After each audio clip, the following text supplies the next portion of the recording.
Hello and welcome to Swimmed, education for coaches, athletes, and parents. The only podcast dedicated to club swimming. Here we examine swimming and sports from three perspectives: the coaches, the athletes, and the parents. Through our candid and unscripted discussions, we share our views along with advice and applications that can help coaches improve their coaching, athletes increase their performances, and parents boost their support. So, welcome to Swim. Let's dive in. How's it going, Jen? Good afternoon. It's good. Afternoon.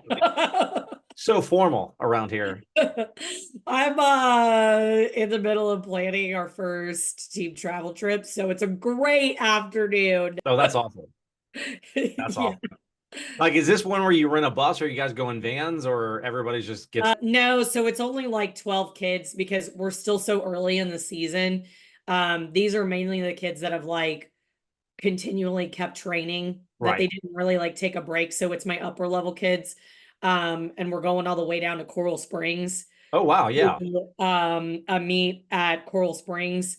So, and then hopefully, I don't know, the weather keeps going back and forth. We're gonna train and do dry land on the beach and things like that. Just kind of set them up for the rest of the year to get them in the right trajectory. Right. That'll be fun. Yeah. So this is more like team bonding and just getting like the leaders of the team in the right frame of mind to, push the boat forward. So it's just always a lot, making sure that everything's taken care of and there's food and there's all the things. So all the stuff is all the things. Do you let them cook their own meals or anything like that? Well, we're actually, this is the first time that we rented two Airbnbs. So there's a boys Airbnb with a chaperone, and then there's a girls Airbnb with me. And we are going to be cooking meals in the Airbnbs because everything has just gotten so expensive. Yes. And doing the math for the last year with team travel, trying to keep under a logical budget is so hard when you eat out. Right. And when you're in hotels, you can't really do that. Right. But then I realized that, you can do this as long as every kid has their own bed, et cetera, et cetera. You've got the safe sports stuff taken care of. You end up way cheaper. I mean, we were almost like, no joke, $900 cheaper doing Airbnbs than we were hotels because of all the taxes and travel stuff. So so the kids are really excited. Some of them were telling me yesterday, they're like, Mama Jed's gonna cook for us. Mama Jed. My daughter was like, Mama Jed doesn't even cook for me because she's coaching. Exactly. Daddy cooks for me. And I was Mama like, does the peanut butter and jelly. That's fine. No, I mean, we when I was at Rose Bowl, they took a trip. I didn't get to go. They went over to Hawaii, and one of the things is everybody brought a recipe and they cooked a meal. Yeah. And one day on their break day, they were in charge of everything. And then they could only bring half the clothes that they needed for the entire trip. So halfway through, they all went to a laundromat and did their own laundry to learn how to do that. So it's kind of like this team building, skills based, what can we fit? I might use that. I actually was thinking that about having them, like some of them help cook the meals or something like that. Of course, sometimes you regret that. Well, yeah, but it's allowing them to be part of the process, because the people that cooked had to wash the dishes and they went grocery shopping in the morning. Yeah. They do so that they could have everything made for lunch. Then they tore everything down, and then they would do dinner and they tear everything down. And you'd have older and younger kids together. And they were upper division, so it wasn't like too young. I think the youngest person was probably 13 or 14. Right. And then some of the chaperones helped them with it. Yeah. So I mean, it really, you can build an awful lot into a team travel trip. Yeah, I love it. I'm going to have to remember that, see if I can make them do it. So what have you been up to? What's new in your life? Getting my butt kicked. That's basically what I've been doing. So a swimmer of mine, Coleman Yates, is down, and he's in the Naval Academy. So while he's down for this week, dealing with family stuff, he needed a place to work out. And I'm at a university, and the strength and conditioning coach said, "Hey, we love Navy people around here. I mean, it's going to be disciplined, all this kind of stuff. I'll give you part of the weight room. It's all yours, whatever equipment you need to do." So he had his workout. So I went with him, and my job was to spot. That's all it was. Yeah. And he's like, "Are you going to work out with me?" And I was like, "Oh, sure. I'll do a couple of things." And then it was, "Come on, you can do a little bit more than that." Okay. So now we're going to go down for 3, hold for 2, power up. I could do that like front squats. I could do that a little bit, because now we're going to do push-ups with 45 pounds on our back. I was like, maybe you can do that. I'm surprised you're walking right now. My lower back and my legs and everything they're tight, but it's like that good feeling of you really got worked out and you feel good. And, he was teasing me a little bit about it, and he was gracious about it and all that, but he got his workout in. The crazy part was the pull-ups, where you pull up for 2, hold for 2, come down for 4. I was like, I will do one of those, and then I'm done. Like, my shoulders are on fire. Every bit of my 48-year-old body is dying right now. And so, it was good. But it's always good when you have a good relationship with a swimmer. They come down, they want to spend time with you, and you can help them out. So it's always good. Yeah, it's funny because this week we've talked about my swimmer, Jared Allison, who's started swimming for Tampa. This was his first week of practices, first week of classes. And we had this ongoing joke at the end of the season. He got added to the sprint group chat. Okay. And so, Jared is a 2 fly, 2 back, 2 breast, 2 IM, 100 fly. Yeah, I'm saying he's mid distance all the way. Yeah, he's mid. He is not sprint group. So it was really funny because he was very excited when he got out of that. He's like, yes, sprint group, Jen, I'm sprint group. And I'm like, I think that's actually what's going to happen when you get there, but sure. And I got a text message yesterday from him that he's been checking in with me. And he said, Coach Jen, you're never going to guess what we're doing on Saturday. And I go, I bet it's exactly what I told you was going to happen the first weekend that the coaches were able to practice with you. And he's like, we are swimming a 5K open water. There it is. You're in Tampa. You got to roll. You got to go. And I was like, hashtag sprint group. Yeah, exactly. Exactly. Welcome to the sprint group. Just think what the distance people are doing. No, they're all doing the same distance, but that's funny. Yeah. So, anyway, but that's been really neat. He sent me a picture of his first Tampa cap that it had his last name on it, and then the Spartan. So it's kind of along the same lines of Coleman, that it's really cool to get to see these kids that you've, helped raise in a way succeed, and that they still keep in contact with you and, are always just telling you how life is and there when you need them. So it's really neat. I love that. Yeah, no, and that's what we want to talk about today is relationships. Yeah. And we want to kind of look at how do you build those lasting relationships, because you can do all the right things and the relationship doesn't work out. And what I mean by work out is not you have a bad relationship. It just means you lose touch. And just like we've done, I'm old enough that there's been several, like it feels like generations of people throughout my life. So I have my high school buddies, that kind of stuff. Then I have my college friends, and then I have early career, and then I have bilocation. And, whenever we took this long trip across the United States, I got to visit some of those people because they live on the other side of the country, or the way that we were going, we routed around them. Like my friends up in Spokane, Washington, Ben and Carrie, and their entire family. So it was really good to get back in. I hadn't seen them in 20 years. It was good to get back in touch with them. So we're not talking bad relationships. We're just saying how you want to try to make those lasting relationships with those that you poured so much time and effort into. What are the guardrails, or what are the rules that really kind of set you up for that? Yeah. And I think, to clarify, when we say rules, there's obviously safe sport rules. Right. Those are hard and fast. Right. Like, I'm sure that there's a lot of coaches and swimmers that are like, well, yeah, there's safe sport.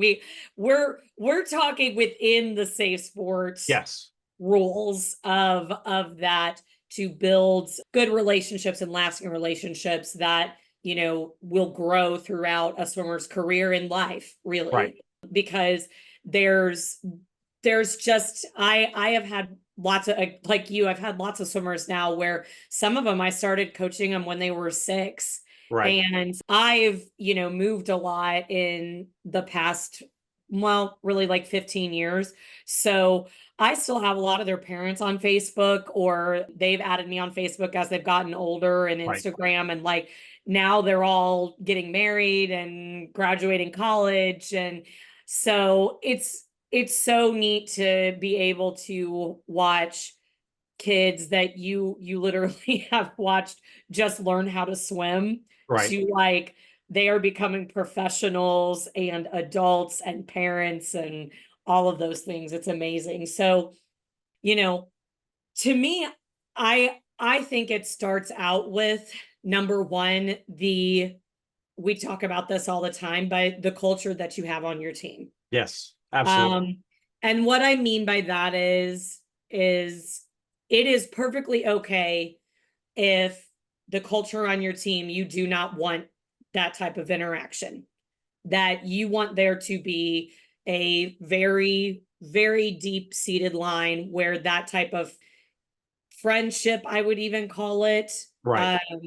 you know, or just getting to know that swimmer outside of the pool. I think that's definitely something that, number one, I feel in this generation you can actually benefit from. But number two, I do know that there's a lot of coaches who won't even, I mean, this isn't even a discussion they would ever have. But So give me an example of the discussion you're talking about there. what I mean is, you know, asking a kid about who they really are and, you know, and checking in with them. Right. We know now a lot of this goes along with the mental health stuff, right? Like, Right. we know the importance of getting to know the kids that we're coaching, getting to know their mannerisms, getting to know if they're having a bad day, so we can help better lead them and guide them. Right. But I also know a lot of coaches that emotionally are just not those humans Right. themselves. They don't know how to communicate that way. They don't want to communicate that way. Right. And they think and believe that athletes are, and I hate to use this term because it's going to make some people mad, but that they believe that athletes are machines Right. and not human. And again, to each his own. I'm not, you know, saying that you should change the way that you think of things, but I definitely think we now know, with all of the research that we have, the importance of those relationships and building them. Right. And it is part of our job as someone who is around younger kids that, you know, need to have somebody a lot of times that they may not have in their home life. Yeah. So when I say that, I just mean we all know that there's just certain people who are not good at emotionally communicating Right. with people. So I think, to me, it is that emotional communication, whether it's just when the little kids just coming in and saying, "Hey, how was your day? What was your favorite subject today? What did you play at recess?" Right. Yeah, I exactly. mean, it's stuff like that that is the very beginning of the building blocks of establishing those good relationships and those repertoire with your athletes, that then as they get older, they'll come to you and you'll have better communication skills. But, you know, I think that's something that's learned. What about you? What's your opinion? Do you think it's learned, or do you think that it's something that, you know, we all already know how to do? I think it comes down to, I think personality is the starting point. So if Yeah. I'm a first year coach, if I'm brand new, I just came out of my swimming career, I'm going to mimic whatever coach I had Yeah. because that's what I know. Yeah. Okay. So whether that's good or bad, and for me, it was good in some ways and it was detrimental in other ways. Yeah. Knowing the technique, I was taught that as a swimmer, I was a very good tacticianer. As far as getting upset and being emotional, I was taught the firebrand that was my coach. And I mean, just, sayings like, and it's going to sound a lot worse than it was, but it was like, if you don't do this, I'm going to reach down, I'm going to grab you by the throat and like reach into you and Yeah. pull something out. It's like, okay, well, I understand where you're coming from, but he was very highly emotional. And so that's I had that and I had to relearn that. I've talked about that before. Yeah. But then there's a learn part of it in which you as a coach, you have to want to learn how to be better. Yeah. And if we're gonna talk about, and that can be in any realm, but if we're gonna talk about relationships, the first question you got to ask yourself is, what type of relationship do I want to have with my athletes? Yes. Okay, and that viewpoint is predicated upon what do I think is the value of the service I'm providing. Yeah. Okay, so if my service is my job is to make every swimmer I have elite, I'm going to have a very different viewpoint than every swimmer I coach is potentially a coach in the future. Right. That's totally different realms. Yeah. For sure. Okay. And I'm on this side. I'm on more than likely the swimmers I'm going to coach are not going to be elite. They're going to be, well, I mean, by definition, elite is extremely high. They're going to be coaches in the future. Am I building them up to be coaches in the future? If that's the case, then what kind of relationship do I want to have with my athletes so that their first and second year have a proper relationship with their swimmers? Right. Okay. And so a lot of that is cultivating that type of relationship where I like to check in with my athletes and see how they're doing. Sometimes I do, sometimes I don't. Sometimes I can read them and say I need to leave them alone. Sometimes they need to talk to me and kind of get things out. I don't want to be a parent. I've jokingly said about Uncle Matt, Coach Matt being there, but I really want to be a coach, which means I can be there to help you out. Right. And I can be there to give you advice, but I don't want to be the end all be all. I don't want that close of a relationship where when it's time to go, it's devastation. Yeah. You know what I mean? If I move jobs or like retire or you go on to college, we can still interact and have that positive relationship. Yep. But it doesn't have to be, you're not my kid. Yeah. You know what I mean? Like I have affinity towards you. I like you as a person. I've been helping building you up and I want you to be highly successful, but it's not the end all be all. So, and that comes down to what kind of relationship do you want to have during swimming, outside of swimming, and then after swimming. So during, outside of, and after, I think is 3 areas you really need to think about and define that for yourself so that you're building up those relationships. And then, I mean, obviously age needs to be appropriate as far as that goes. But also, so there's a distance that you have to have. But I think if you think of yourself as only a coach, reflecting what the parents value and really kind of building them up as a future coach, I think that's a healthy way of looking at relationships. Yeah. And, I really liked what you said there about, we don't want to be, you don't want to be the parent, the end all be all, because I've also seen that where there's the extreme, the coach gets too intertwined in things that are happening.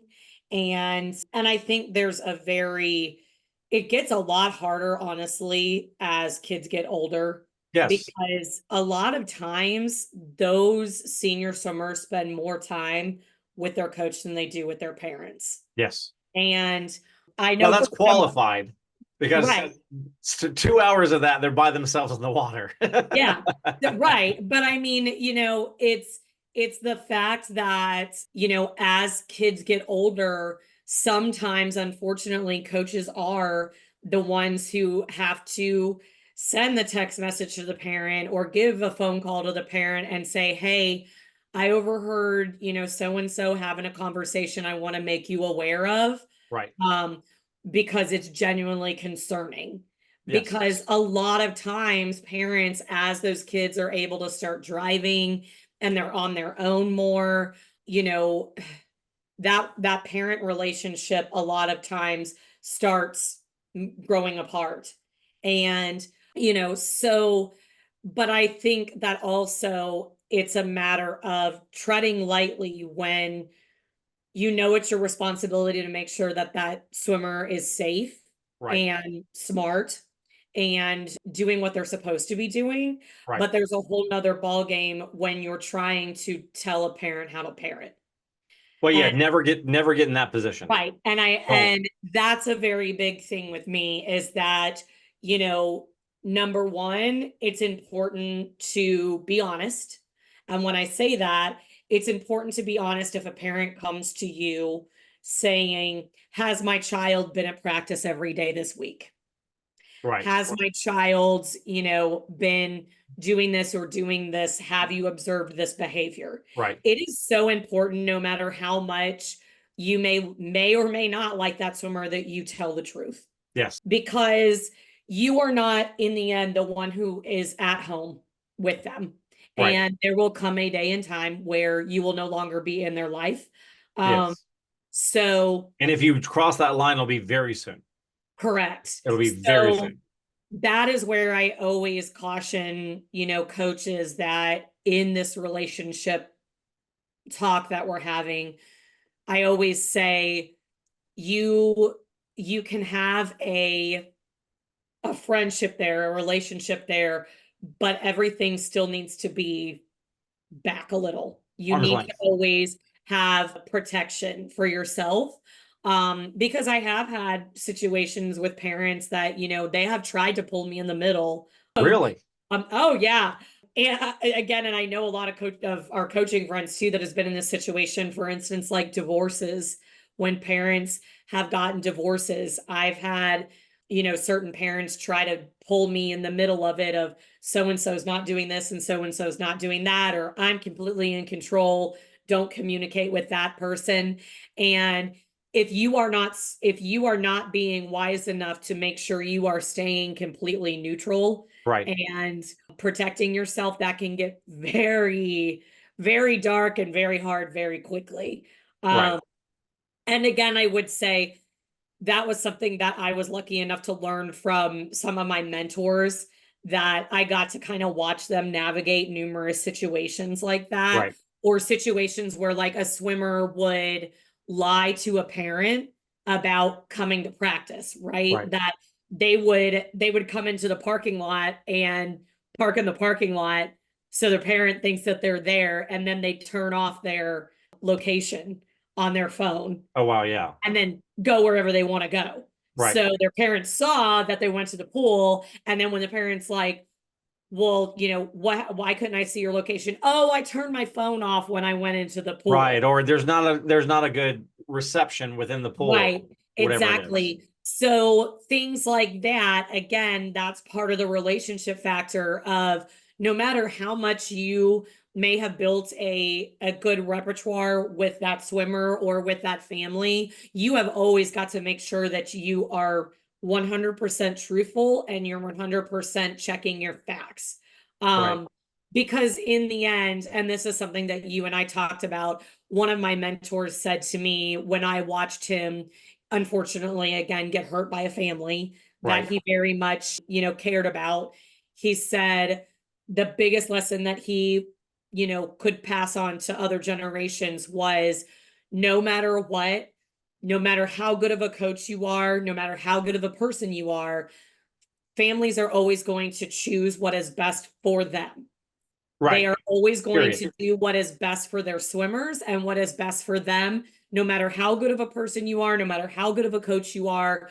And the reality of that is, once you have children of your own, you will understand that. Right. And it's not that you don't like a coach or you don't respect them. It is not personal. It is genuinely, that's what's best for that kid and best for that family. And I think when I finally was able, as at a younger coaching age, to realize that, it helped me build better relationships with my parents and my swimmers, because that is the reality. Number one, eventually they're all going to leave.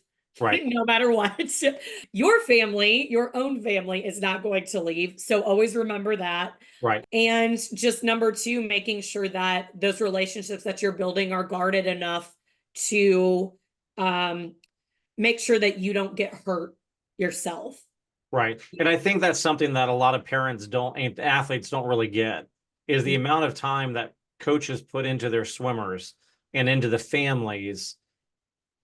You get hurt an awful lot. Not Yeah. because it's not because like the swimmer made like a bonehead decision that's really going to hurt them and you feel for them. That does happen. But I'm Right. just talking about so the focus is the success of the swimmer, and they Right. will do everything within their power to make sure they're successful, including take it out on you. Yeah. Okay. And when that occurs, that's very hurtful a lot of the time, Yeah. because you've done what you think is right. And Yeah. it's not that they're questioning you. Sometimes it's blaming you for not doing the right thing. But then it's also, instead of taking responsibility for their decisions, they're going to place that on you. Yeah. And in a sense, it can be feeling like lashing out. Okay. Yes. So I've had that occur. I've had Yeah. other places where it's just like, hey, we got to go. You know what I mean? Yeah. Like, we're no longer going to be swimming, has nothing to do with you. We're going to go. And then that relationship is severed. And yeah, you can catch up in the community and that kind of stuff, but it's not the same. Yeah. And so relationships with swim parents and swimmers and anybody that you're servicing is transactional. Yes. And if you think it's anything more than that, you're fooling yourself, and you're Correct. setting yourself up for a lot of heartbreak, because when the important conversations come, such as they're skipping practice or they're not making wise decisions that you hear through the grapevine, Yeah. you're going to be resistance to tell the parents if you think you have a certain kind of friendship with them. Or with the swimmer, when you feel like you have a certain amount of rapport with them, that I don't want them to be upset with me. I want them to swim well. Their big meets coming up. Well, that's one thing. But just in general, like, I want them to swim well. I want them to not be upset with me. I want, us to, we're working on something. I want to keep that going. That's not your responsibility. Your responsibility is transactional, which means the safety of the child is first. Yep. It's like Maslow's hierarchy of needs. What's the first need? Shelter, food, security. Right. If any of those are shaken up, you need to do something about that. Yep. And in the state of Georgia, you're a mandatory reporter. So Correct. if you feel like there's any abuse going on, you have to report. You don't have a choice. So if you take that and bring it down a notch, if you hear something negative happen about the swimmer, it is your responsibility to tell the parent so that they can address it, whether they like it or not, whether the kid likes you or not. My brother, if we have a deep, dark, like, conversation about our past, like when we were in high school, he will always bring up the times that I tattled on him when he snuck out of the house. Yeah. That kind of stuff. It's like, okay, I get that, but it was for your safety. And he goes, I get that too, but I'm still upset about it. I'm like, okay, that's fine. You can be upset about it. Yeah. But let them be upset about it. Yep. But you have to do it you got to clear your conscience. That goes along with building the relationship, right? Is that if you do not respect yourself enough professionally to tell the truth when it's needed, right, for the benefit of the swimmer's future, whether it's, and long-term or short-term, it doesn't matter. Right, long-term or short-term, you will only gain respect by being honest in any situation like that, rather than to withhold that information thinking that it's going to fix itself, or that a lot of times I've had a lot of coaches, say, oh, well, I don't want to get involved. Well, you are involved, because there's a line there. Okay. Yeah. So what, in your opinion, do you get involved with, and what do you not get involved with? Because there's been times where I've gotten involved with stuff that I'm like, what am I doing? Yeah. And what I mean by that is, an athlete goes out on the weekend and they're doing certain things, and I bring it to the parents, attention. The swimmer says absolutely none of that happened. And now I'm in conflict with the parent who's going to take the swimmer's point of view. Correct. There's some coaches that say, if it doesn't happen on my deck with my team, it's none of my business. I've never been that. Yeah. And so I'm looking out for, holistically. And so I'm a little bit more inclusive of what's going on out there. Maybe I approach the swimmer first and then get to the parents if I find out what's going on. But then the question is, okay, so let's say they broke a rule, but they were doing it on their own time. How do you handle that within the team? And those are decisions you have to make for yourself. Where is in other words, we had a pool that we rented at a golf course, and there was a fence, and the parents had to stay outside the fence. So for you, involving yourself in the swimmer's world, what is outside the fence and what is inside the fence? And so I'm asking you, where's your line drawn? Well, and I think that this is a great question, because I figured out where my line was because of being a zone coach for so many years. Okay, yeah. And why I say this is because, especially when you are a head coach of a zone team, you have swimmers in, your possession that are from all different teams, all different backgrounds, all different coaching styles. And you may be taking them to Texas, Florida, wherever, that it is a very long trip. Yes. If you are entrusted, right, with the health and well-being of someone's child. Right. And that is a very heavy burden that I think even sometimes parents don't realize until something goes wrong. Right. But that is where I learned where my line was at. And, we used to have this great safe sport representative in Georgia swimming, Cece, and she was She was so great because she also was a lawyer. So she knew so much about just the way the law works and, and the gray areas and all of that stuff. And so, through zones, I got to watch a generation of swimmers that went from phones really not being an issue Right. to social media, Snapchat, bullying, cyberbullying. Right. I went from when swimmers, I will say there's a particular swimsuit that girls wear that can be quite revealing in swimming. Right. And going from that really wasn't a thing to now a lot of male coaches struggling with girls just not being covered up and them trying to be professional. Right. So like I had to deal with all of this as it was really happening. And I think having to deal with so many different coaches' own rules when you put them all in this pot for zones, Right. right? Exactly. Yeah. And zones at that time, you had, 9-year-olds, 10-year-olds, 11-year-olds with 18-year-olds. Right. And so it was, yeah. So it taught me where my line was that if the safety and well-being mentally and physically of the swimmer is in jeopardy Right. or another swimmer on that team, that is an immediate direct route to those parents. Right. No matter how, much it may be something that, I don't want to touch and that I am Right. like, this is not something I even want to be talking about. What I realized watching different situations occur was that it really is, if you don't deal with things on the front end that your gut tells you are inappropriate and not okay, or that the swimmer is not okay, something is going on. If Right. you don't alert that parent, most of the time it becomes where it's too late. Right. And something happens where then it comes back on you that they're like, why, for instance, before we actually started, we started taking phones away at night. Right. Before we started doing that.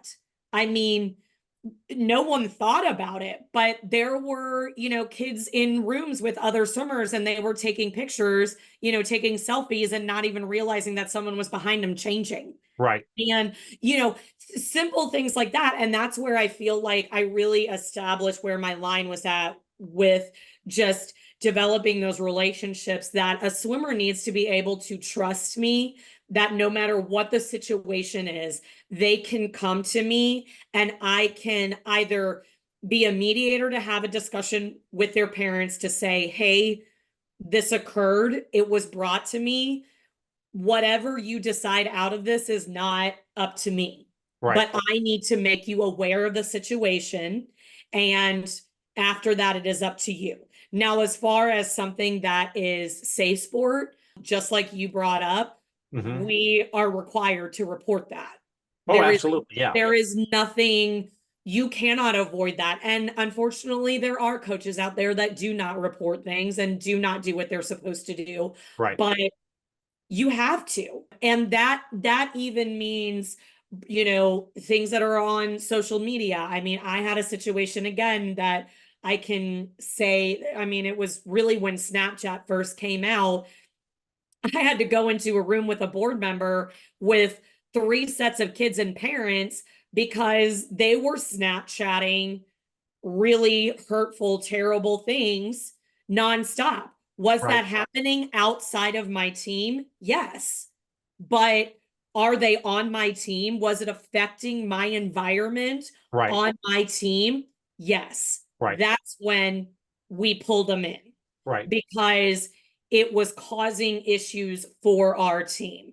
No, you cannot control what people do outside when they're not in your pool deck, when they're not doing anything else. But again, that's where I say, with that line comes that relationship and respect factor, where I can tell you my kids are constantly told, when you are out in that community, you represent our team. Right. Even though you are off the clock, even though you are not on here, people in this community know who you swim for and know who you are. So be aware when you're having conversations and you're doing things, it gets back to me, and it very much does. Oh yeah, And quickly.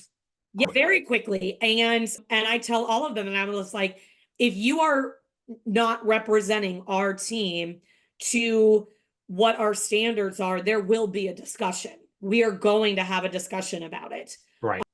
And I think, to touch on what you were saying too with standards, the big part of where your line is at now, going along with social media, we have to be even more thoughtful about it, because just like our two boys we were talking about, if they decide that they want to swim in college, those Right. recruiters go They're and looking at it. they are looking at everything. Everything you post, every picture you take, what you are doing, where you are at.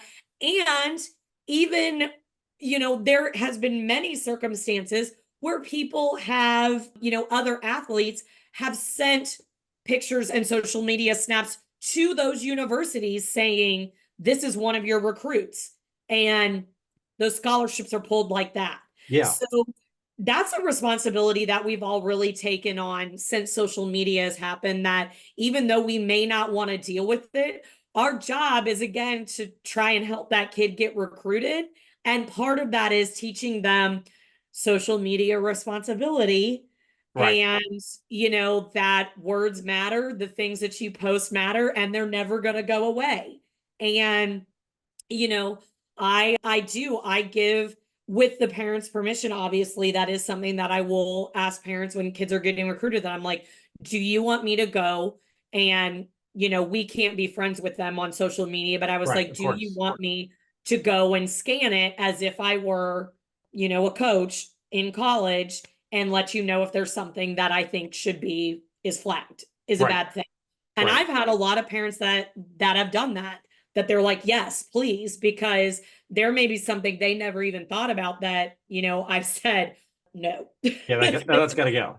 That's got to Right. Because in the end, we know when you get a scholarship to a college to represent them, you are signing a contract. You are representing that school, and they do absolutely. not want someone who is going to represent them poorly. So that's where I feel like a lot of that relationship as they get older has to grow, where those coaches that say, no, if it doesn't happen on my pool deck, I don't want to know. Well, guess what? You can work as hard as you want with that kid and make them a success. And then if you don't monitor or help guide them, what they're doing on their social media, everything that you just did in that pool and on that pool deck is gone in an Right. instant, Right. because they made a bad choice. So I just think the overall environment of establishing these relationships has changed so much, because we have, as coaches, had to get more involved because of safe sport. We've had to get more involved because of social media. So, the whole environment has just changed. Yeah. No, absolutely it has. And that's where, I've had parents come up to me many different times. Hey, they have friends, or they have a girlfriend, or they have a boyfriend who I don't really like. Can you talk to them about it? I mean, if it comes up, if they Right. bring it up, then I'll say something. But otherwise, no, that's outside my fence. Right. I mean, I care about them, but that's inside your backyard. That is inside your house. And so you've got to take the bull by the horns on that one. I'm going to just say, now, if they're dating somebody on the team, or it's affecting other people on the team, and it becomes something that needs to be addressed so that everybody can perform to the best of their ability, then of course I'm going to say something. But that's where my fence line is kind of Yeah. like, okay, if it affects the team, then yes, I'll say something about it. If it's Right. only affecting that individual, or only affecting that family, and it's really outside of my purview, then I'm not going to do anything. I think we need to address safe sport just a little bit. Yeah. The reason safe sport is so good is because it's really changed how coaching is done, because in USA Swimming, you can be safe sport certified, and that's what they want you to be.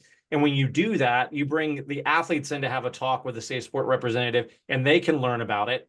And then you have the parents that can learn about it. Okay. Right. And the coaches, we always have to do our safe sport stuff as well. So what that does is that triangulates and communicates the expectations for the team. So it's very easy. And I've had parents that have said, this is kind of ridiculous. And what they're referring to there is, they've been my friends forever, and they Yeah. do cart my kids back and forth all the time, but now I Yeah. need to sign something to you so that you can have it documented. I'm like, I know that sounds ridiculous in your situation, but across the board, can you just sign the sheet of paper, please? Yeah. You know what I mean? And don't fall for that sounds ridiculous, because legally ridiculousness gets people a lot in trouble. Correct. Right? So use the resources you have to set up the relationships within Yeah. the team. And Yeah. that also means the relationships you have coach to coach. And Yeah. this can be a very touchy situation, because we have seen, younger coaches, they're both single, they start dating, that becomes a deal. Your team has a policy for that. I'm absolutely sure. And if they don't, you need to get a policy for that, Yeah. because if that breaks up, it can be really bad. Yeah.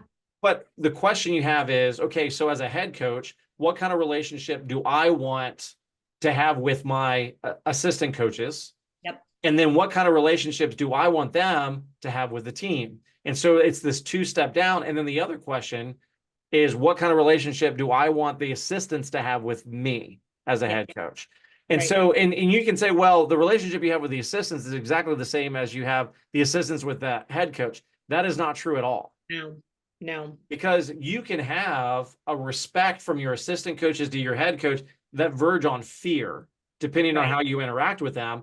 And when you're coming down, you don't think that that's occurring, Right. right? So how do you want to set that up? I always wanted to be a mentor to my assistant coaches. I always Right. wanted them to come around and coach with me every once in a while, and so I could show them what I'm doing. Or I Yeah. would show up early and coach with them so that I could give them instruction and then give them help where they felt very confident. The reverse now, they can ask questions. Yeah. Or I'm teaching, they're asking questions. Those go together. Right. I've seen where it's been dictatorial from the top down, and then Yeah. from the bottom up, there's no feedback outside of what I'm mandated to report. Not a Yeah. mandatory report or thing like Safe Sport, but I mean just, hey, here's my report from the meet. Here you go. Yeah. And there's a wall there that occurs. So I mean, if I was starting my coaching career again and I was blessed to have a lot of coaches that wanted to mentor me, that is what I would be looking for in Mhm. a staff relationship, Yeah. and building that up, and then being taught, how do you want me to deal with conflicts, specific conflicts that might occur within the team between coaches and parents, parents and athletes, athletes and coaches. Right. And I like that you brought that up about the actual coaching staff, because you know as a female coach, I think this is something that is very important. Right. That when I was being mentored, I was very lucky, the numerous teams that I was on, that I had really respectful strong male figures, and they always looked out for my safety, their safety. And really, that was before Safe Sport became as intricate as it is now. Right. And so, have I been put in a situation as a female assistant coach in my career that made me terribly uncomfortable? Absolutely. Sure. I don't feel, it's not even, I don't even want to say I don't feel, because again, it's a Safe Sport policy that, the one-to-one thing, Right. being a male being alone with a female assistant coach, you know, there there was situations where I very much felt like I was being intimidated. I Right. felt like I was unsafe. Did it teach me to know what my rights were? Absolutely. Sure. Um, did it teach me to do my research with Safe Sport? What I am able to report, what I am able to expect from an employer? Yes. Right. So I say that because I know throughout my career, I have had this discussion with a lot of female coaches, that sometimes you don't know where that line is, where you get to say that this makes me really uncomfortable. I don't think that this is like supposed to be how this interaction or this head coach to assistant coach relationship is supposed to be. Right. I feel, like I'm just not in a safe environment. And Swimming is getting a lot better about it. Most sports, it's getting a lot better about it, where it's not so male eccentric. There Right. are normally more than one female on staff most of the time now, but one of my favorite stories is, and she's actually works for USA Swimming now, but Beth Winkowski. Right. There was a point where it might have been my second sectionals, or it was a bigger meet, but I was at finals and I looked down the pool deck, and it's just me and Beth. We're the only females Right. on the pool deck. And I was like, huh? Right. And that was really a light bulb for me of to say to myself, wow, there could be a lot of females who would be very uncomfortable with that. Right. And it's our job to make sure that even with other coaches that are on other teams, that everyone feels comfortable. We're not in somebody's personal space. Those relationships even are what help, you build your team, your repertoire, all of that stuff. Right. So, but I'm saying that because I think that's a big relationship factor, even with a female coach to a teenage boy Right. on a team. I've had that situation too, where it's been an attractive, fresh out of college, girl that was coaching. And I've had staff that, as a head coach, I've had to say, I can't have you coaching the teenage boys. Right. And them not understand why. Right. And they take it as if you don't think they're qualified to do it. Correct. And you're looking at it from a social point of view. Correct. And a safe sport point of view. Right. Because you never want to put a coach that is close in age to a swimmer, because just that, relationship that could happen is troublesome. Right. And, so I always try to say there needs to be at least a 5 to 6 year age gap, if not more, if Right. you can avoid it. Because of the fact, similar situations I've been in, that, as you were saying, that, we coach kids to hopefully them become coaches, that I have had swimmers that have been, seniors when swimmers were freshmen in high school. Right. They graduate, they come and coach. And then that person who was their peer, who they were friends with in high school, are now, this isn't a coaching position and this person is now a swimmer. Right. So, that is definitely something that I think, even as parents, you need to understand. We try to avoid for safe sport reasons, not that something is going to happen. It's so no one is put in a situation that makes them uncomfortable, or even allows for a line to be crossed, that Right. it's less likely to be crossed there.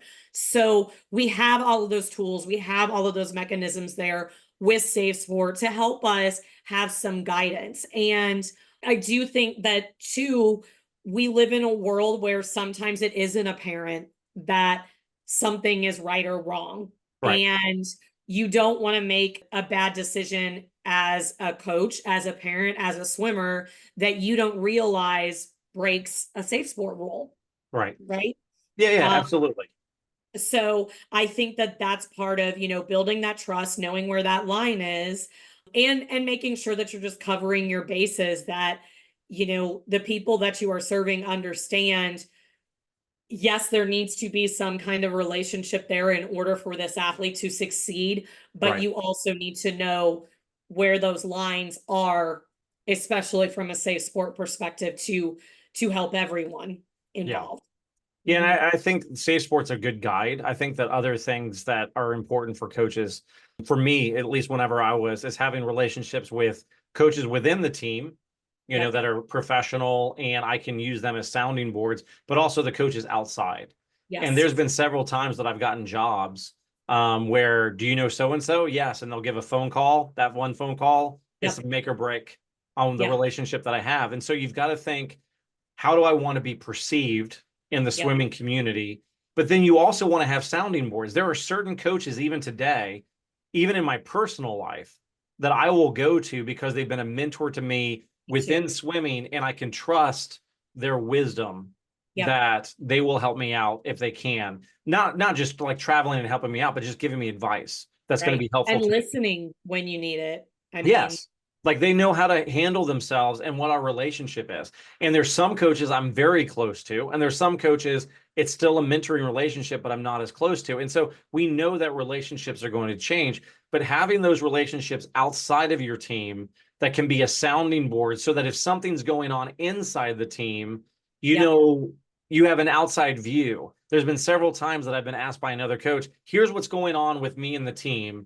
What do you think from an outside perspective? And I Right. disagree with them because Yep. they're in the middle of it Yep. and they see it as unfair. And I would say, well, if I was the head coach and this is what was going on, it's not unfair. I mean, there's Right. been several times where I've talked to my dad, and who's was a great professional. He's a president of a university, and I say, here's what's going on within the team, and this is what this coach did. What do you think is the real? And he goes, I'd fire the person. Yeah. Like I wouldn't Yeah. hesitate at this Yeah. point. That person was told what to do. They decided not to do it. They're gone. And I was Yeah. like, okay. Now I wasn't the head coach at the time, but I was being asked the opinion of it. And I Yeah. didn't want to say what I agreed with my dad. And the individual, I think, ended up getting let go at some point in the future because I think they continued to do it. Yeah. But it was one of those situations where having an outside reliable source that looks through all of the relationship, all the sociological issues, all the emotional issues, and says, cut and dry, this is what was supposed to happen. This is what happened. That's the end of it. You know Mhm. what I mean? And it's very valuable to have that. And It that is. allows you to be more professional.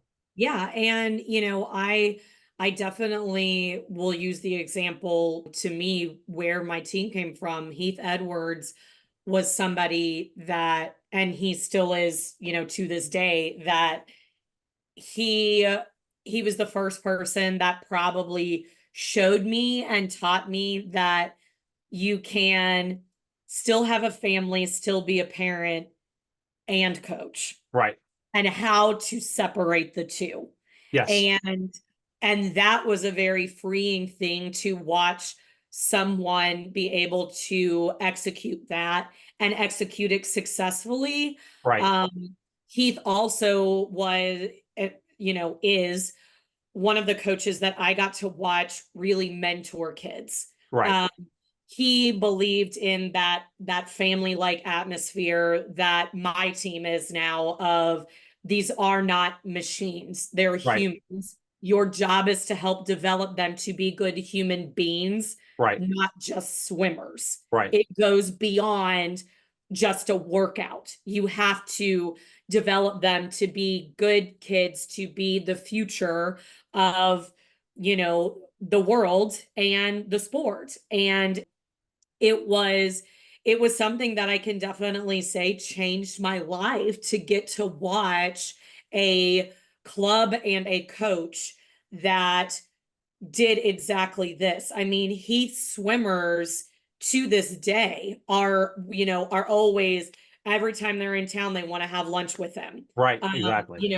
They're checking in with them. They're telling them how, their life is. And I think I had probably always been that coach, but I didn't know how to navigate it at that point because I had been burnt. I was done with coaching. I didn't Right. want to coach anymore. And I had never seen something like that. I had always seen where there were so many rules, there were so many restrictions, there was so much pressure on a head coach that it was like this understanding you had to be miserable. Right. And And that shows kind of like this badge of courage. yeah, yeah, that like you had to be miserable, you had to not be with your family, you had to put the team first, the kids first, your Right. health last, your mental health last. And it was the first time that I really got to see someone that was creating such a great, healthy, fun, wonderful atmosphere. Right. And it made me believe in coaching again. It made me believe in the sport again. And he kind of tricked me into going back to coaching, if I will be 100% honest, because he's probably going to watch this. But he showed me that there was still great people out there, and there Right. was a way to have those relationships that made it worth it. And I'm so grateful for that because I think we lose so many coaches because of the reality that they're not able to be human. Right. And I say that because I think this is such a huge part of the relationship factor, Right. that if you have a head coach or an assistant coach that you are demanding on what's supposed to be their off time, that they're answering phones and text messages and answering emails, or when they're supposed to be on vacation with their family, you're Right. still contacting them. Um, or you're allowing, as a board, parents to just alienate them and run them down and there be no protection of them. You are not only destroying an individual, but you're destroying our sport. Right. And those relationships go not just with swimmers and parents, right? But as I just brought up, board members.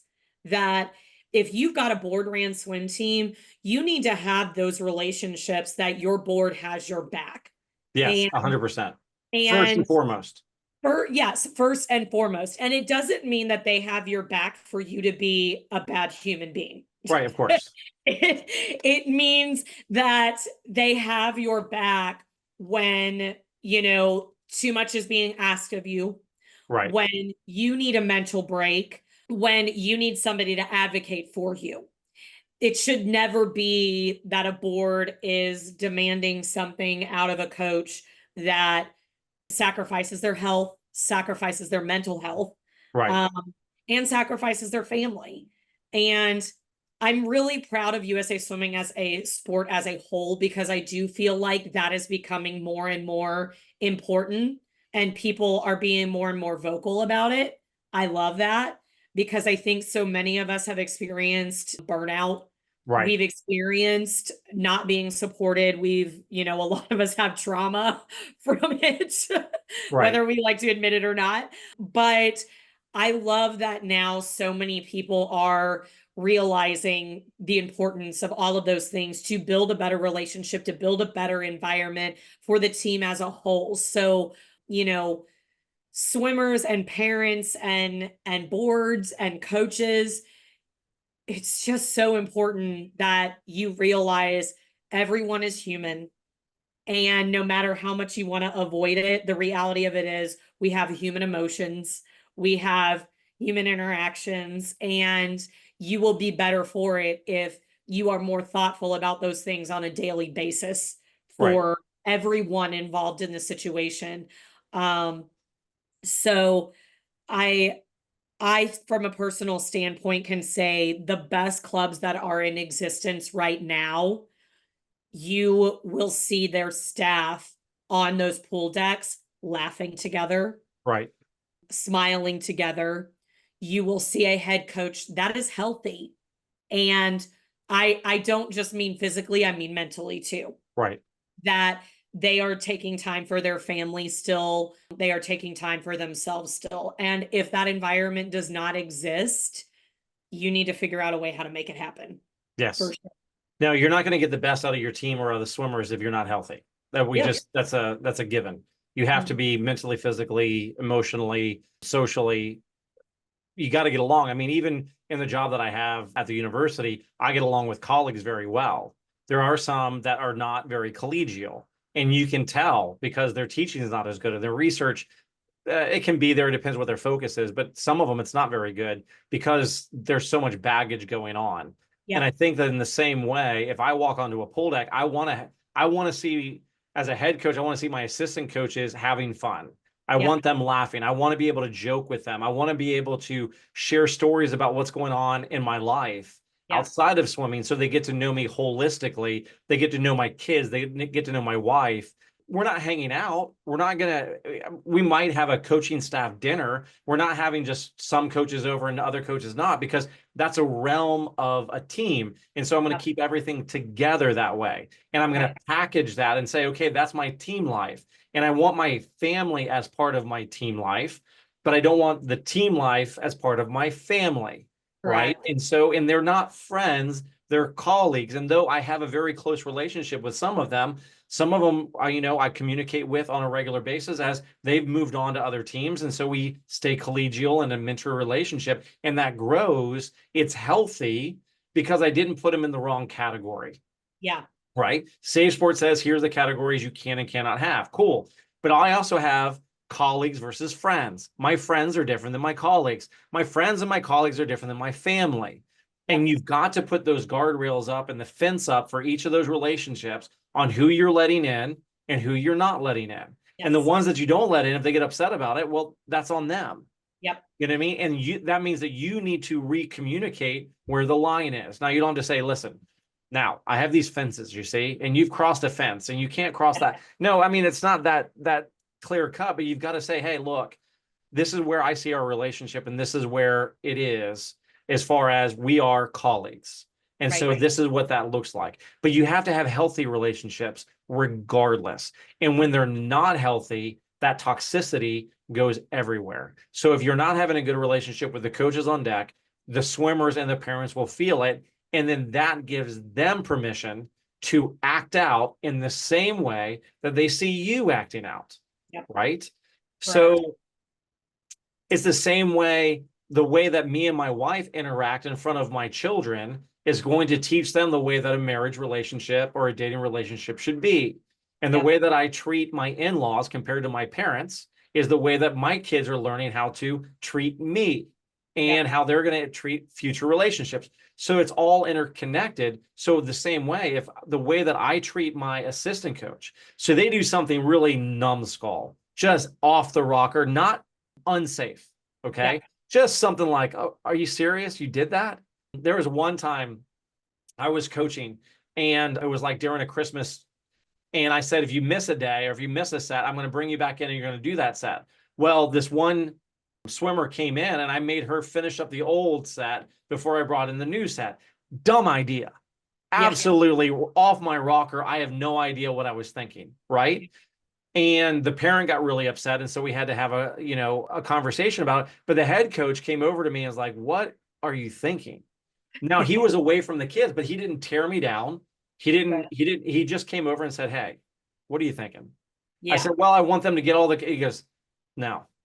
Right. If they miss a day, just catch them back up. And for me to look back, I'm like, what? I don't even know what I was thinking. You know what I mean?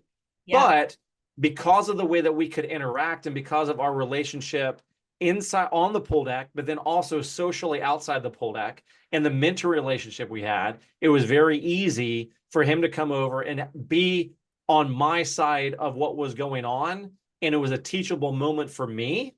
And then it was instruction on how to deal with the parent, which is, you need to apologize. Oh, absolutely. I think the same thing. So we had a sit down meeting and I apologized to the parents and I tried to convey what I was thinking and how foolish it was and that I wouldn't do it again. Yeah. And it was over. Right. Because of the healthy relationship within the coaching staff that we were demonstrating to the swimmers and the parents, that gives you the platform to have the relationship with the athletes and parents that is respected, respectable, safe, and collegial in a sense, because you're working with the athlete and the parent for the good of the athlete and the team. So this brings us to the segment where we say, so what advice do we give to swimmers with this? I feel as though we've already given enough. This is what we do, and this is the type of relationship that we have with coaches. Maybe we need to start there. So what are the best practices for coaches within all the relationship? Let's start there. What would you say are the best practices that you've learned for coaching? Well, there's two main points that I will say in this discussion. The very most important one that I have taught every single staff that I have ever been in charge of and a part of is always make sure that you are covering your tracks. And what I mean by that is, if you are sending an email or having a conversation, well, I'm going to start with swimmers, right? In order to build that trust, to build those relationships, you need to do it in a healthy manner that if it were to ever come in question, right, that a parent were to say, why did you have this discussion with my swimmer? Why were you, talking about this? Why were you doing this? Whatever. Make sure that you CC people on emails, that you are never alone with swimmers, that or if you are, you have permission to do so by the parents that know what you are doing, whatever that situation may be. Right. So I mean that by the fact that trust has to go both ways. And I'm saying that because of so many people get put in situations that they don't mean to be in, that they have a good heart. But if you don't have documentation to back it up, if you're not, too deep in intense meetings that may be really hard to have, like the example that you just gave with parents and swimmers or whatever, you need to make sure that you are always, have your own back, covering your tracks, that you are not doing something that if someone were to get upset, you would have no way to show or represent yourself that you had the best intentions. Right. In whatever that relationship or mentorship is. So I say that because I feel like as an assistant coach, I really wish when I was younger, somebody would have said that to me.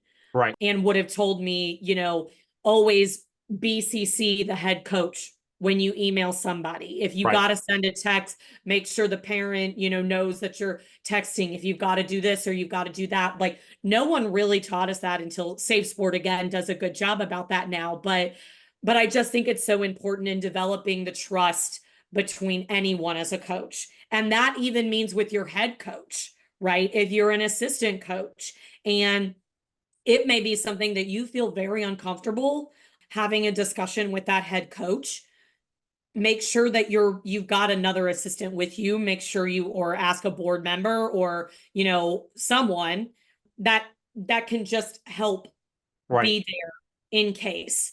And then number 2, what I would say is, if you have learned anything watching this past Olympics, it is this.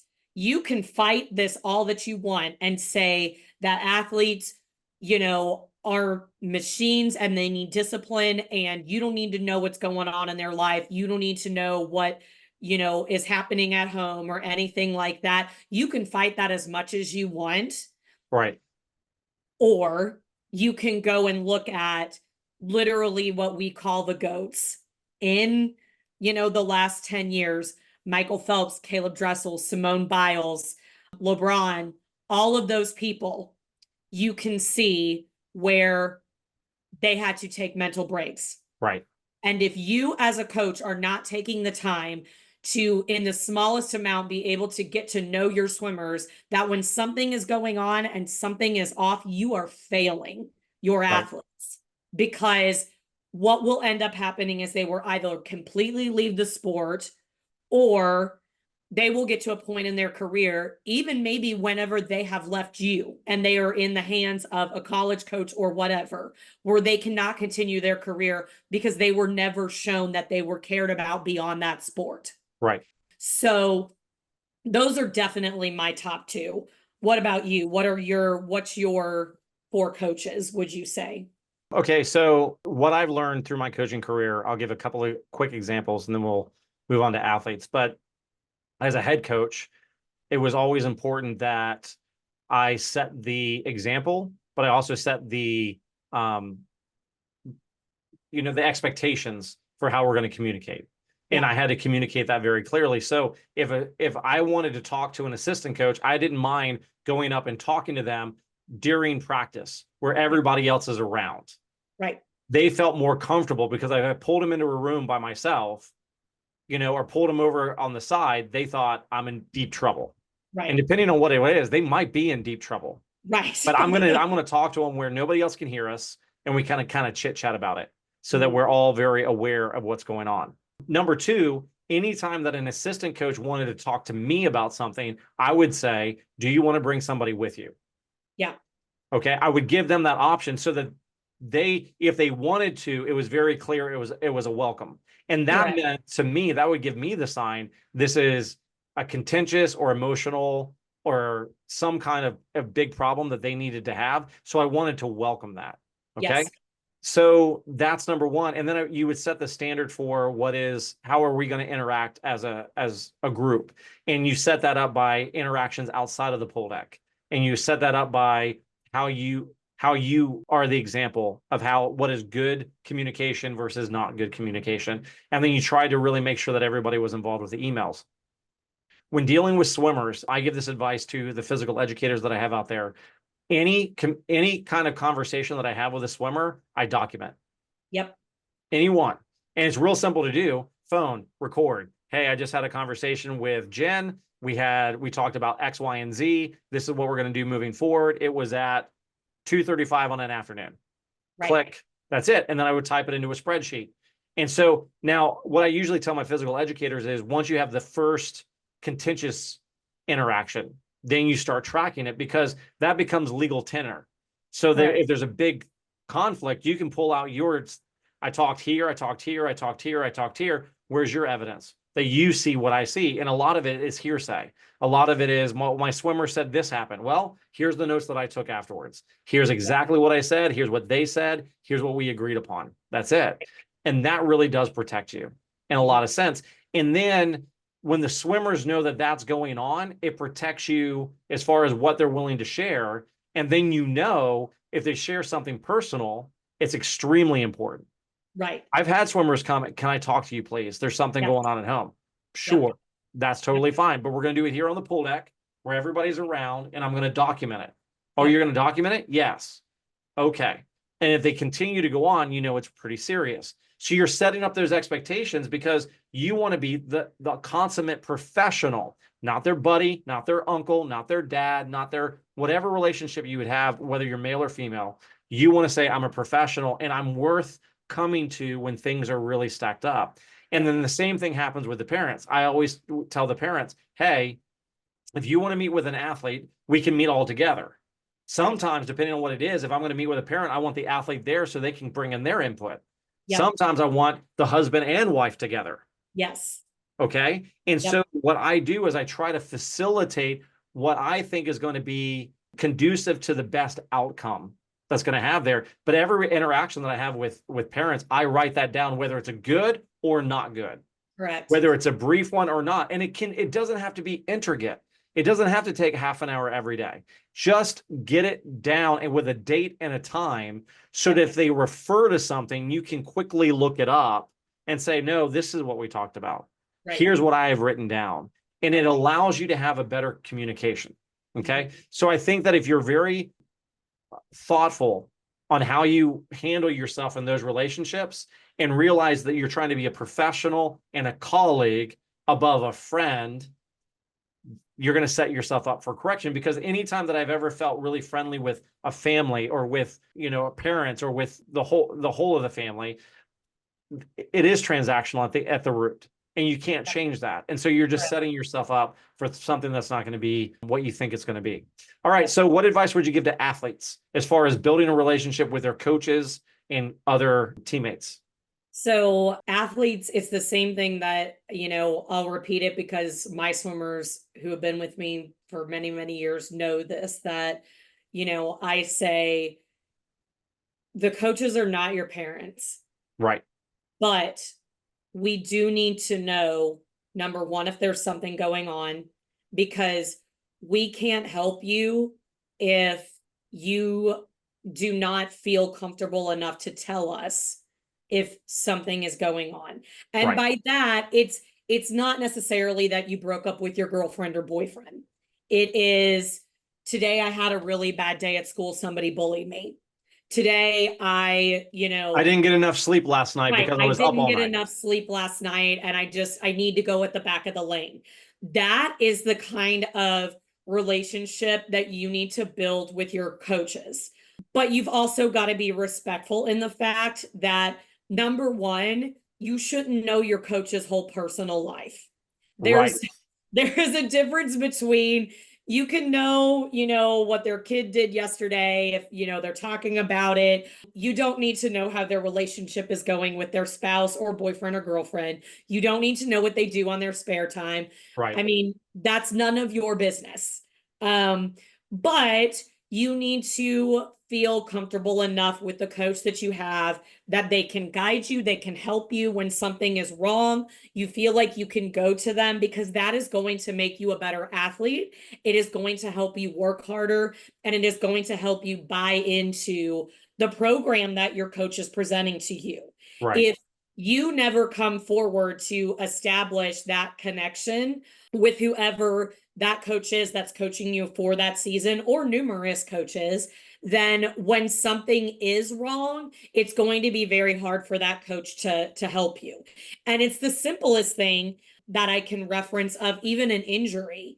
If you are not open enough to have that discussion with your coach, that I've been seeing a PT and doing these exercises, this is what's going on with my shoulder, this is what they've told me to do, that's part of your relationship and your communication that is very key to your success. Absolutely. And if you are not having that relationship where you can come to them and say those things, eventually it will plateau you. It will make you take steps back. Whereas if an athlete feels comfortable to have discussions when something is wrong, they are going to be far more successful when everything is right. Yes. So that's my first one. And my second one is the same thing that we just told coaches. Right. If you are in an environment where you are being threatened, you are being belittled, you are being made to feel like you are a machine and not a human being, that is not an environment that not only USA Swimming does not accept, Safe Sport does not accept, and you should not accept as an athlete. Right. You are more than the sport of swimming. Right. And it should never be a situation where you are brought to tears, you are brought to questioning your self-worth. Right. You are, that is not a healthy environment. And no matter, this is a very big key thing that if I could shout it to the world, I would. All right. If you're in a team that the coaches have made an unhealthy environment and you are staying because your friends are there, because you don't want to leave your friends, but you know that it's not a situation that is helping you thrive as a human, right, you have to make the choice for yourself and your success in and out of the pool, just as a human being, to walk away and find an environment that is conducive to your personality, your values, and who you are. There is no amount of success that is worth your mental and physical well-being. right. And there are millions of athletes that you can read their books and read their stories that will tell you the exact same thing. Right. There are very bad coaches out there that will convince you that if you leave their program or you go somewhere else, you will never succeed. You will never be a great athlete. Right. And that's not true. But in turn, the damage that is done is something that most of the time is irreparable for the rest of your life. So be brave, seek help, talk to your parents, make sure that those relationships are healthy and match up with what your values as a family and a human being are. So Yes. you can succeed in the sport that you love. Yeah, I mean, there's several elite swimmers that I know that are still dealing with the fallout from a coach. Yes. Where they make a national team. They want to call the coach up. The coach never calls them. They call the coach up, and they can't deal with it. And it's because the relationship, they were doing extra work and they were highly successful, but the cost of it is their emotional and psychological health. Yes. And there's swimmers that are talking about that now, which is really great. And Yep. so that's good. So the guardrails I would put on this for swimmers is very simple. Okay. Talk only about swimming stuff with your coach. Yeah. Anything that directly affects swimming. Now, that could open up a Pandora's box of everything. My mental capacity and how I feel and everything could be based on school and relationships and family and all that. Yeah, boil it down to swimming. Mhm. Okay. So for instance, I walk in, hey, how was your day going? Oh, it was a crap day. Didn't do well on a test. Okay, cool. Does that affect your swimming? Yes. Is that something that is appropriate professionally? Yes, it is.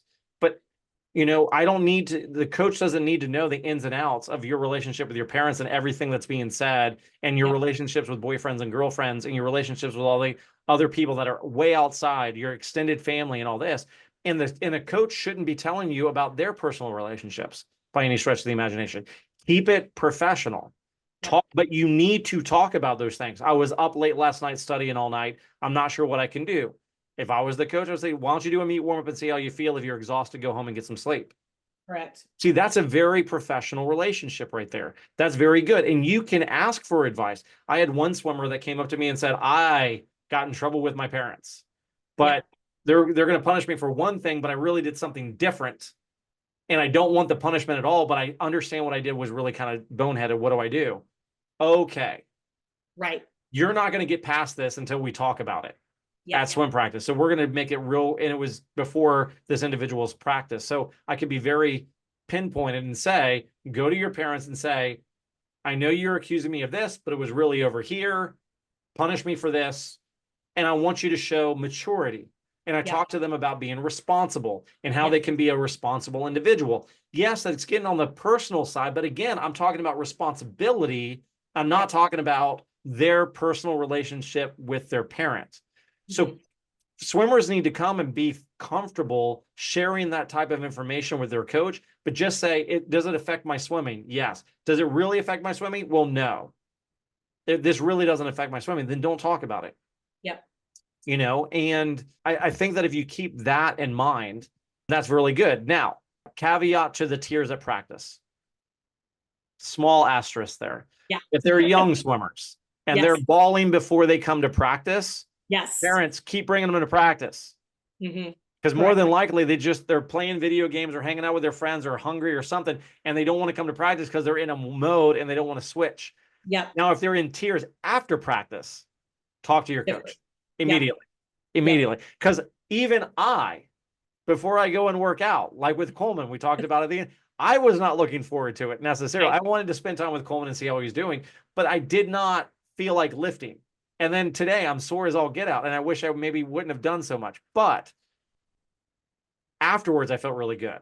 And so that's what we want to go with. But I think, outside of that caveat, yeah, you can have an emotional day and you can have something going on, and the coach can talk to you about what's going on. But again, to be professional, keep it about swimming and build that up slowly. And if you do that, then you're not going to get attachments that are unhealthy. Yep. You're not going to be leaning on the coach for more than what the coach should and can give. Right. And so you're not tearing down that relationship in the end. It's healthy. And that's what you want to do. So build a healthy relationship by keeping the professional guidelines on. All right. Now, parents. Yeah. How do they establish a relationship with a coach that is helpful? Yeah. So I think I will give one big advice here, general advice. Every time that you go to approach a coach with a problem, a concern, whatever, even a praise, anything that it may be, whether you're emailing, you're texting, you're calling, you're on deck, whatever, remind yourself that they are human. Right. They have lives outside of this, and they have families outside of this. And I have found when parents remind themselves of that, it tends to change whatever may be the issues or not the issues or whatever, because there's that sense of, oh, they're just like me. They're struggling to, balance everything in their life. Like, is this really important? Is this really something that I need to be bringing to them? Right. I actually have a really great example of this, that Evie's soccer coach at the parent meeting said that he told all the soccer parents 24-hour rule. Yep. 24 hours was great. And what he meant by that was, we have a bad game. Your kid misses a a kick, your kid doesn't play good, your kid doesn't start, whatever it is, give it 24 hours. Do not come up to him right after the game is done. Do not call him that night. Do not any of that. And I have just always found that if parents can remember that a coach is still a person and still has a life outside of that team, those swimmers, you personally, it tends to make it a much more constructive relationship from parent to coach. Right. And I say that because I think that was probably one of the hardest lessons that I was taught, was to be able to, and again, Heath Edwards used this term with me, no is a sentence. Yes. And he used to say to me, no is a sentence, because I was really bad about answering text messages at 8:30 at night from parents that, were laying in bed and their swimmer on the way home got really upset. And so this was their only downtime. So they wanted answers now to this situation that had occurred, or answering phone calls or answering emails when I should have been with my husband and my child. Right. And doing those things. And so I'm telling parents that, because even if the coach doesn't have a family yet or doesn't have kids yet, they still have lives outside of that pool. Right. So be thoughtful, just as you would want someone to be thoughtful to you, that you are thoughtful to them, that they are human and they deserve the same respect that you would want for you and your family. Right. And use your words that way. Yes. Right. Correct. So my daughter played volleyball, and it's really interesting because the coach has like 2 offices down from where I'm at. And there was first of all, my wife always said, like, I don't want you to coach the kids because you're too intense. And I'm the least intense of the 2 of us, because with my kids, I'm extremely laid back. Like, they'll figure it out. Like, I can encourage them, but they're not gonna, I just know they're not going to listen to me, because for 25 years, I've watched people not listen to their parents. Swimmers not listen to their parents. So I just know that I have to find somebody else to tell them whatever it is that they need to learn. But there was a conflict going on about role and, missing a game and in a tournament. And so now we're riding the bench and all this. And my wife, who did team sports, got really kind of upset about it and said, we need to talk to the coach. I was like, okay. So she went and talked to the assistant coach, and that didn't go very well. It wasn't contentious by any stretch, but we sent our daughter over first, and then my wife went over, and then she's like, I said, I'll deal with it. Yeah. I'm a coach. I know how to deal with coaches. Let's talk about this. And so I got the head coach on the line, and we have a professional relationship outside of the club team, because we're both here at VSU. And the conversation, the first thing I thought about before I got into the conversation is, what do I want out of this? Yep. What do I want? Because it's very easy to say, I didn't like the way that the assistant coach handled my daughter and my wife. I want them told that. Yeah.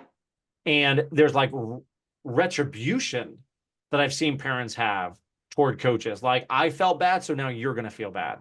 Right. I felt this, so now you're going to feel this. And that's the only way to make it fair. Parents, don't do that. No. Because you don't want the coach to do the same thing to you or anybody else, period. Yeah.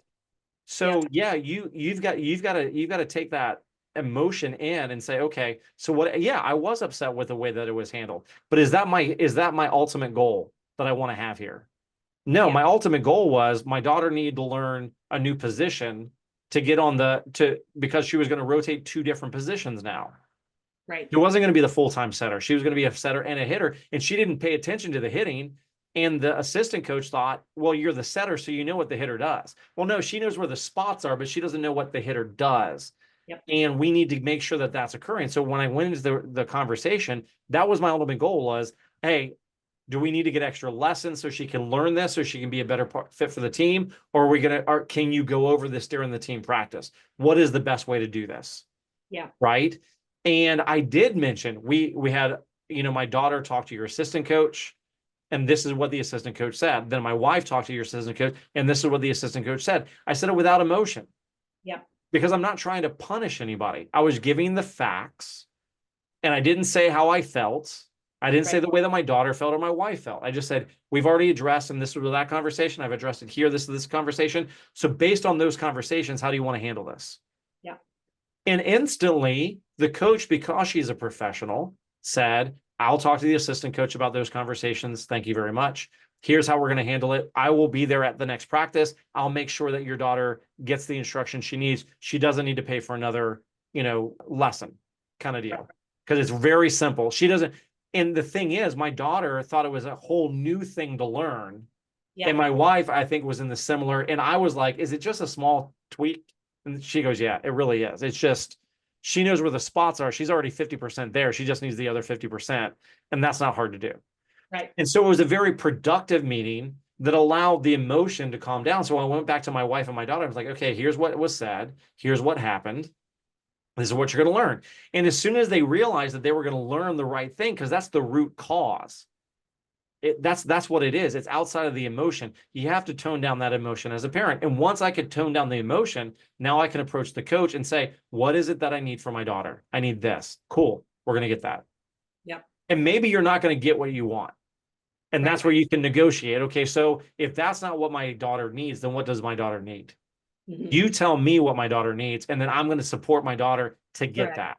How can I support it? Yeah. Right. And it's within because it has to be within the framework of the team, not just individually your daughter or your son.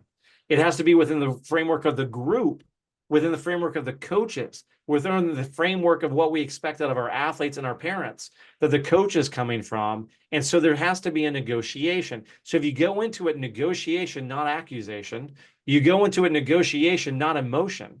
Yep. If you go into it knowing what you want and then seeing what they want and then negotiating for the best for your son or daughter, you will be having a professional relationship where you can come in and walk out of that going, I handled that well as a parent. The coach handled it well as a coach. Now our relationship builds instead of deconstructs.